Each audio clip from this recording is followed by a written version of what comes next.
नमस्कार. इयत्ता 12वी अर्थशास्त्र धडा 2 भारतीय अर्थव्यवस्थेतील कृषी क्षेत्र. महत्त्वाचे ऑब्जेक्टिव्ह. 1. भारतीय अर्थव्यवस्थेचा कणा म्हणजे कृषी क्षेत्र होय. 2. भारतातील मोठी लोकसंख्या कृषी व्यवसायावर अवलंबून आहे. 3. कृषी क्षेत्रातून राष्ट्रीय उत्पन्नाचा महत्त्वाचा भाग मिळतो. 4. भारतीय कृषी मॉन्सूनवर मोठ्या प्रमाणात अवलंबून आहे. 5.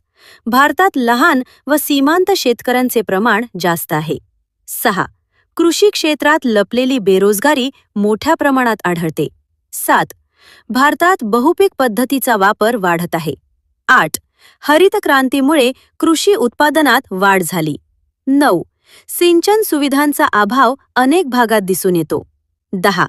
आधुनिक तंत्रज्ञानाचा कृषीमध्ये वाढता वापर होत आहे. 11. कृषी क्षेत्राला बँक कर्ज व सहकारी संस्थांचा आधार आहे. 12.